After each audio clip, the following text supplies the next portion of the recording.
সুন্দরপুর গ্রামে কলি নামের এক মেয়ে তার ঠাম্মার সাথে থাকতো। কলির মা বাবা এক সড়ক দুর্ঘটনায় মারা যায়। তখন থেকে কলি তার ঠাম্মার সাথেই থাকে। কলির বাবার অনেক সম্পদ ছিল, তাই কলিকে অনেক ছেলে বিয়ে করতে চাইতো। আসলে কলির সম্পত্তির প্রতি অনেকের লোভ ছিল। একদিন, ঠাম্মা, ও ঠাম্মা, আমার একা একা বাসায় ভালো লাগছে না। আমি একটু নদীর পাড় থেকে ঘুরে আসি। আচ্ছা, তাড়াতাড়ি ফিরে আসিস কিন্তু। আচ্ছা ঠাম্মা, তুমি চিন্তা করো না।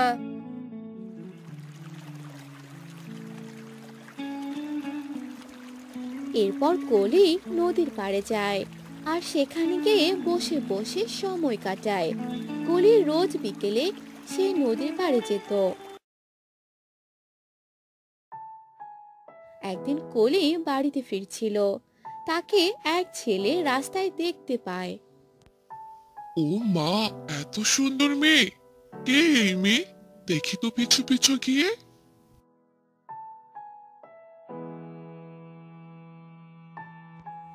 এরপর সেই ছেলেটি কলির পিছু পিছু যায় আর কলিকে এত বড় বাড়িতে ঢুকতে দেখে অবাক হয়ে যায় আর বলে, এত বড় বাড়ি! বাহ, এই মেয়েকে পটাতে পারলে তো আমিও বড়লোক হয়ে যাব। মাও অনেক খুশি হবে। এ কথা বলে ছেলেটি চলে যায়। আর কলি বাসায় গিয়ে তার ঠাম্মাকে ডাকতে থাকে। ঠাম্মা, ও ঠাম্মা, কোথায় তুমি? আমাকে খেতে দাও।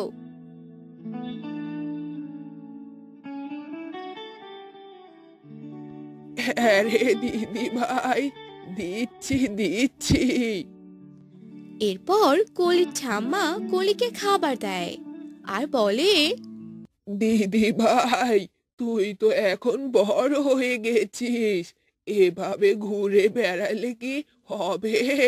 তোকে তো শ্বশুর বাড়িতে যেতে হবে। আহা ঠাম্মা, কি বলছো এসব? আমি তোমাকে ছাড়া কোথাও যাব না।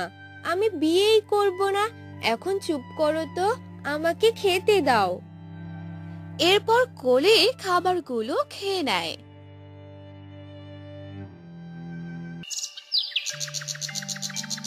পরের দিন বিকেলে কলি আবারও সে নদীর পাড়ে যায়। আমি ডানা কাটা পড়ি, আমি ডানা কাটা পড়ি, লা লা লা লা লা লা লা। কলি যখন বসে বসে গুনগুন করে গান গাইছিল, তখন সেখানে সেই ছেলেটি আসে আর বলে, এই যে শুনছেন, হ্যালো। লা লা লা লা লা লা লা লা। কে কে কে আপনি? আমাকে ডাকছেন? হ্যাঁ, আপনাকে ডাকছি। আপনার নাম কি জানতে পারি? আপনি কি এখানে রোজ আসেন? আমার নাম কলি। হ্যাঁ, রোজ আসি। কিন্তু আপনি কে? আমাকে এসব জিজ্ঞেস করছেন কেন? না, মানে আমি রাজু। আপনি অনেক সুন্দর। গতকাল দেখলাম আপনি এখান থেকে যাচ্ছেন, আজও এসেছেন। আপনাকে আমার খুব ভালো লেগেছে, তাই ভাবলাম একটু কথা বলি। ও আচ্ছা, এই ব্যাপার। ঠিক আছে, আজ আসি। কলি লজ্জা পেয়ে সেখান থেকে চলে যায়।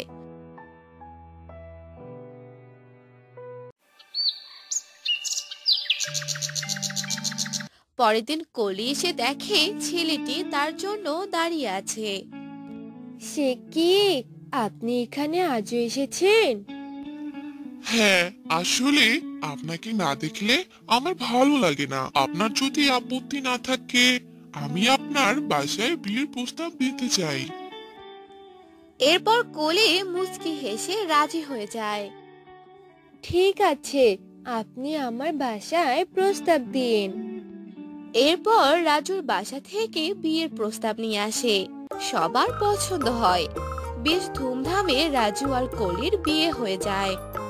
বাবা রে, তুমি আমার দিদি ভাইকে দেখে রেখো। এ তো বাপ মা মরা মেয়ে, অনেক আদরে ওকে আমি বড় করে তুলেছি। হে হে হে হে হে। একে ঠাম্মা, আপনি কাঁদবেন না, ওকে আমি অনেক আদরে রাখবো। এরপর রাজুরা সেখান থেকে চলে যায়। পরের দিন সকালবেলা রাজুর মা কলিকে ডাকতে থাকে। বৌমা, ও বৌমা, উঠেছো? আমি খাবার দিয়েছি, খেয়ে নাও।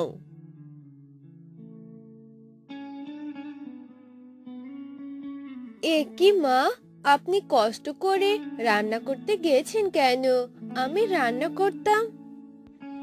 না মা, তুমি তো আমাদের বাসার বৌমা, নতুন এসেছো। কয়েকদিন যাক, তারপর রান্না করিও। যাও যাও, ফ্রেশ হয়ে রাজুকে নিয়ে খেতে আসো। আচ্ছা মা, ঠিক আছে। এরপর কলি যায় রাজুকে ডাকতে। এই শুনছো, ওঠো না, মা খেতে ডাকছে। কি হলো, উঠো। হ্যাঁ হ্যাঁ, উঠছি। এই কলি, শোনো না, এই দেখো, তোমার জন্য সুন্দর একটা স্বর্ণের হার নিয়ে এসেছি। ও মা, ভারী সুন্দর তো, কিন্তু কি দরকার ছিল? আমার তো অনেক হার আছে, দাও দেখি, হারটা আমাকে পরিয়ে দাও। এরপর রাজু কলিকে হারটা পরিয়ে দেয় আর দুজনে খেতে চলে যায়। ও মা, বৌমা, তোমার গলার হারটা তো বেশ সুন্দর, অনেক দামি মনে হয়, তাই না? হ্যাঁ মা, আপনার ছেলে আমাকে গিফট করেছে, খুব সুন্দর মানিয়েছে, তাই না মা? হ্যাঁ বৌমা, আর শোনো, তোমার যত গহনা আছে আজ আমাকে দিও, আমি ভালো করে রেখে দিব, না হলে চোর এসে চুরি করে নিয়ে যাবে। কিন্তু মা। কোনো কিন্তু না বৌমা, সবগুলোই দিবে কিন্তু। এরপর কলি খাবার খেয়ে সব গহনা তার শাশুড়ির কাছে জমা দেয়। এভাবেই কয়েকদিন কেটে যায়। কলির কাছে তার শাশুড়ি আর রাজুর ব্যবহার মোটেও ভালো লাগছিল না। একদিন কলির শাশুড়ি কলিকে ডেকে পাঠায় আর কলি তার শাশুড়ির কাছে যায়। মা, আমাকে ডাকছেন? হ্যাঁ বৌমা, ডেকেছি। আসলে তোমাদের বিয়ে তো বেশ কয়েকদিন হলো, তাই বলি কি, এখন তোমার বাবার জমি জমা আর বাড়িটা আমার ছেলের আর আমার নামে করে দাও। সে কি মা, আপনি এসব কি বলছেন? আমার বাবার জমি জমা তো সব আমরা গরিবদের দান করে দিয়েছি, আর বাসাটা তো ঠাম্মার নামে আছে। ঠাম্মা মারা গেলে তবেই আমি পাবো। কি বললি তুই? তোর বাবার কোনো জমি নেই? হায় হায় রে, এ আমি কাকে বাড়িতে নিয়ে এসেছি? এ অনাথ মেয়েটাকে নিয়ে আসলাম, ভেবেছি সব জমি জমা পাবো, এ তো দেখি কোনো কারা করিও নেই। হায় হায় রে।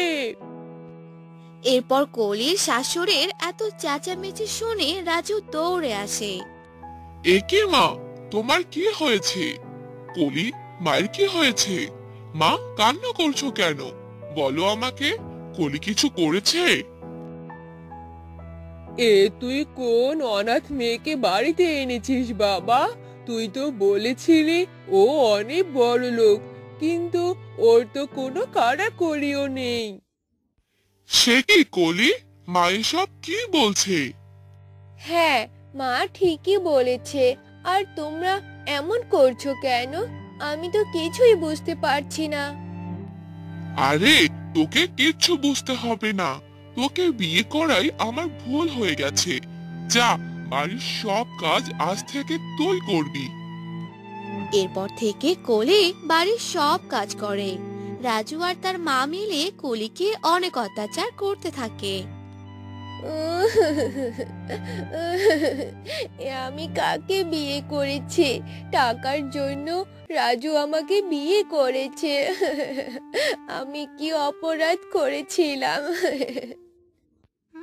এই মেয়ে, ন্যাকা কান্না বাদ দিয়ে যা আমার কাপড়গুলো ধুইয়ে দে। অনাথ মেয়ে কোথাকার, তোকে কেন যে আমার ছেলের বউ বানিয়েছিলাম। এরপর কলি কাপড় ধুতে চায়।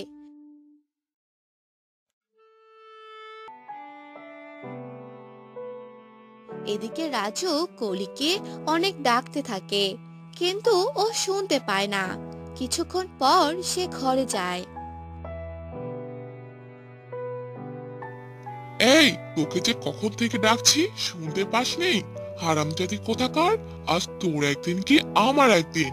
এই নে হারামজাদি। আহ, আমাকে মেরো না, ছেড়ে দাও আমাকে। ও, আমার খুব লাগছে। আমাকে ছেড়ে দাও, মেরো না আমাকে। কলিকে যখন রাজু আর তার মা অনেক অত্যাচার করছিল, গ্রামের এক লোক দেখে পুলিশকে জানায়। আর পুলিশ এসে দেখে রাজু আর তার মা কোলের হাত পা বেঁধে মারছে। এ দেখে পুলিশ রাজু আর তার মাকে ধরে নিয়ে যায়। আর এসব কথা শুনে কলির ঠাম্মা কলিকে নিতে আসে। দিদি ভাই, দিদি ভাই। ঠাম্মা, তুমি এসে গেছো?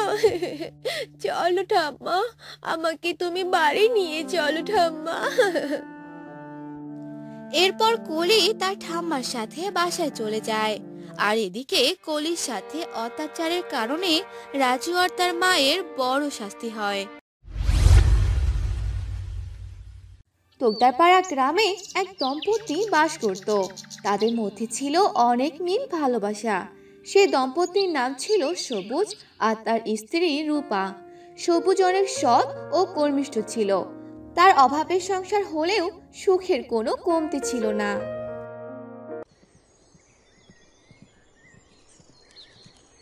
রূপা, রূপা, ওগো রূপা, কোথায় তুমি? হ্যাঁ গো, কি হয়েছে? এভাবে ডাকছো কেন? আমি তো কাজ করছি। আরে দেখো, আগে তোমার জন্য সুন্দর শাড়ি নিয়ে এসেছি। ও মা, দেখি দেখি। বাহ, অনেক সুন্দর। কিন্তু তোমার কাছে তো অত টাকা নেই। শুধু শুধু শাড়িটা নিতে গেলে কেন? আরে টাকা তো অনেক রোজগার করতে পারবো, কিন্তু বউয়ের এই হাসিটা মন ভালো করে দেয়, বুঝতে পেরেছো? হয়েছে হয়েছে, তোমার যা কথা। যাও, হাত মুখ ধুয়ে আসো, আমি তোমাকে খেতে দিচ্ছি। এরপর সবুজ হাত মুখ ধুতে যায়। কিছুক্ষণ পর সে খেতে আসে আর খেয়ে শুয়ে পড়ে। এভাবে তাদের সুখে দিন কাটছিল। একদিন রমেশ সবুজকে খুঁজতে আসে। সবুজ ভাই, সবুজ ভাই, বাড়িতে আছে?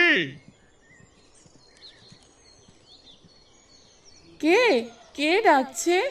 ও, রমেশ ভাই, উনি তো বাড়িতে নেই। কি দরকার আমাকে বলুন, বাড়িতে আসলে আমি বলে দিব। আসলে ভাবি, আমার জমির ফসল তুলতে হবে। যদি সবুজ ভাই আমার জমিতে কাজ করতো। হ্যাঁ হ্যাঁ, সমস্যা নেই, ও আসলে আমি বলবো এখন। আচ্ছা ঠিক আছে ভাবি, কাল কাজে যেতে বলিয়ে। এ কথা বলে রমেশ চলে যায়। অন্যদিকে সবুজ বাসায় ফিরছিল। হঠাৎ সে দেখে এক বৃদ্ধা ফলের ঝুড়ি মাথায় নিয়ে ফিরছে। ইস, এই বয়সে আর কত কাজ করব? ফলে ঝুড়ি নিয়ে যে হাঁটতেই পাচ্ছি না। ওরা কপাল আমার। কি ব্যাপার দাদিমা, কোথায় গিয়েছিলে গো? আর এত ভারী ফলের ঝুড়ি নিতে তোমার কষ্ট হচ্ছে বুঝি? তার বলতে, এই বয়সে আর কি করব, ছেলে তো ভাত কাপড় দেয় না, তাই নিজেই কাজ করে খাই। চলতে না পারলেও কষ্ট করে চলতে হয়। ইস, তোমার কত কষ্ট গো। দাও, ফলের ঝুড়িটা আমাকে দাও, আমি এগিয়ে দিয়ে আসি। এরপর সবুজ বৃদ্ধাকে তার বাড়ি অবধি পৌঁছে দিয়ে আসে। সবুজ অনেক ভালো মনের মানুষ, সবার আপদে বিপদে পাশে থাকতো। এরপর সবুজ তার বাড়িতে চলে যায়। কি গো, আজ তোমার ফিরতে এত দেরি হলো কেন? আর বলিও না, আমাদের গ্রামে দাদিমা বড্ড অসহায়, অনেক কষ্ট করে নিজের পেট চালায়। আমারও তো সামর্থ্য নেই যে দাদিমার ভরণ পোষণের দায়িত্ব নিব। দাদিমাকে তার বাড়িতে এগিয়ে দিয়ে আসলাম, তাই দেরি হলো গো। তা বেশ করেছো, রমেশ ভাই এসেছিল, কাল কাজে ডেকেছে। ভালোই হলো, একটা কাজ পেয়েছো। হ্যাঁ গো, কাজ না পেলে যে সংসারে বড্ড টানাটানি। এভাবে তাদের সুখ দুঃখে সংসার চলছিল। পরের দিন সবুজ কাজ শেষ করে জঙ্গলের পথ দিয়ে বাড়ি আসছিল। হঠাৎ সে দেখতে পেল একটি পাথরে মূর্তি দাঁড়িয়ে আছে। আর সে ভালো করে দেখল যে অর্ধেক মানুষ আর অর্ধেক শরীর পাথর হয়ে আছে। এরপর সবুজ সে অর্ধেক মানুষ আর অর্ধেক পাথরের মেয়েটির দিকে এগোয়। সে কি মেয়ে, তুমি এই জঙ্গলে কি করছো? আর তোমার শরীর অর্ধেক পাথর হয়ে আছে কেন? সে আর বলিও না, আমি একদিন এই গ্রামে ঘুরতে আসি, ঘুরতে ঘুরতে এই জঙ্গলে চলে আসি। এক সাধু বাবা ধ্যান করছিল, আর সামনে ছিল অনেক ফল। আমি খুবই ক্ষুধার্ত ছিলাম, তাই সেখান থেকে চুপি চুপি একটা ফল নিয়ে খাই।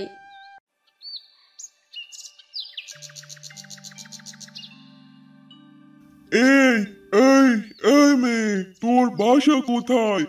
তোর এত বড় সাহস, আমার ধ্যান ভেঙে দিলে, আবার আমার ফল চুরি করে খেয়েছিস। আজ তোর একদিন কি আমার একদিন। সাধু বাবা, আমি খুব ক্ষুধার্ত ছিলাম, আমাকে ক্ষমা করে দিন।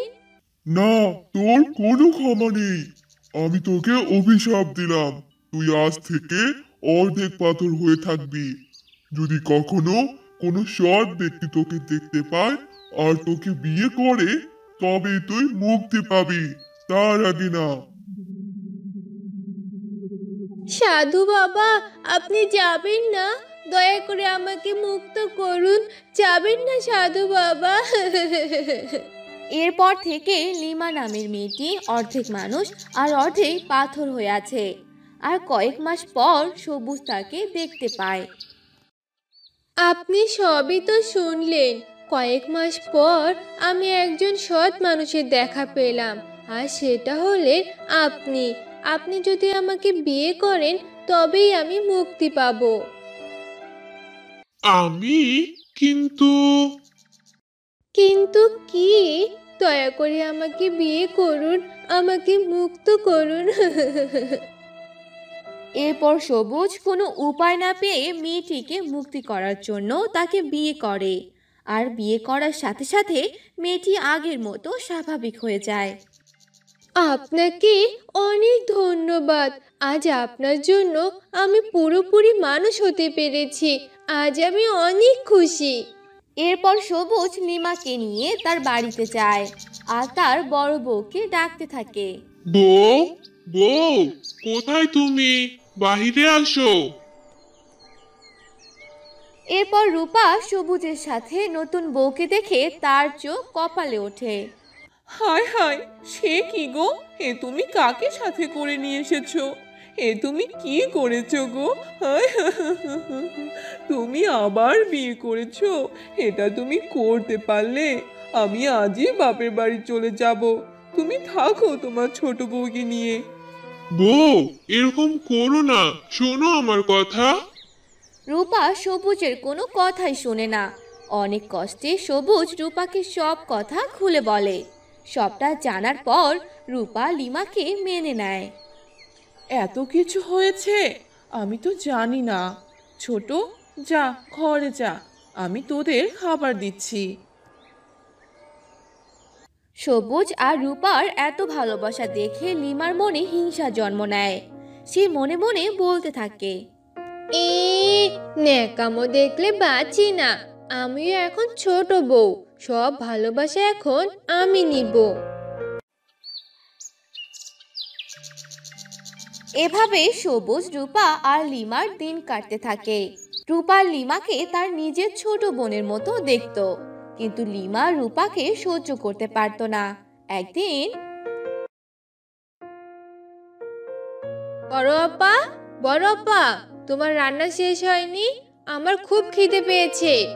ছোট, আমার শরীরটা ভালো না রে, তুই কিছু একটা রান্না করে খেয়ে নে। কি? আমি রান্না করব মানে? তুমি বসে বসে থাকবে আর আমি রান্না করে খাবো? ও শহরে গেছে আর তুমি আমাকে দিয়ে কাজ করিয়ে নিচ্ছ, তাই না? তুমি আমার বরের টাকা বসে বসে ধ্বংস করবে, তা আমি হতে দিব না। ছোট, তুই এরকম কেন করছিস? বললাম তো আমি অসুস্থ। অসুস্থ না তো ঢং। যাও রান্না করো গিয়ে, আমার খুব খিদে পেয়েছে। কাজ না করলে ও বাসায় আসলে সব বলে দিব আমি। রূপা কিছু না বলে অসুস্থ অবস্থায় রান্না করে দেয়। লিমা কোনো কাজই করতো না। সবুজ কাজের জন্য শহরে যায় কয়েকদিনের জন্য, আর এ সুযোগে লিমা রূপাকে অনেক অত্যাচার করত। বড় আপা, কোথায় তুমি? আমার কাপড়গুলো যে কেচে দিতে বলেছিলাম, সেগুলো কাচোনি কেন? আমার কথা কি তোমার কানে যায় না?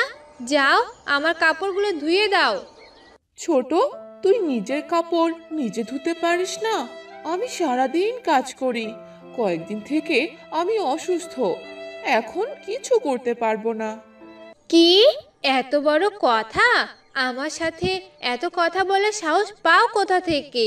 এ বাড়ি এখন থেকে আমার, তোমাকে এ বাড়িতে আর থাকতে দিব না আমি। বের হয়ে যাও বলছি, না হলে আমার থেকে খারাপ আর কেউ হবে না। এসব তুই কি বলছিস ছোট? এ বাড়ি আমার স্বামীর, আমি কেন বাড়ি থেকে যাব? আমি কোথাও যাব না। যাবে না? তোমার ঘাড় যাবে। এ কথা বলে লিমা রূপাকে টানতে টানতে বাড়ি থেকে বের করে দেয়, আর রূপা কাঁদতে কাঁদতে চলে যায়। ওগো, তুমি কোথায়? তুমি বাসায় কাকে এনেছো? এই মেয়ে যে আমাকে বাসা থেকে বের করে দিয়েছে। রূপা মনে অনেক কষ্ট নিয়ে তার বাবার বাসায় চলে যায়। এদিকে দুদিন কেটে যায়। সবুজ বাসায় ফিরে তার বড় বউ করে রূপাকে ডাকতে থাকে। বড় বউ, কোথায় তুমি? দেখো, আমি তোমাদের জন্য কি নিয়ে এসেছি। কি গো, কোথায় তুমি? বের হচ্ছ না কেন? বউ, বউ। সবুজ অনেক ডাকাডাকি করেও রূপা বের হয় না। তাই সে রাগ করে ঘরে গিয়ে দেখে রূপা ঘরে নেই, আর লিমা বসে বসে সাজছে। তারপর সে বলে, কি ব্যাপার লিমা, রূপা কোথায়? আমি এত ডাকছি, কথা কানে যায় না নাকি?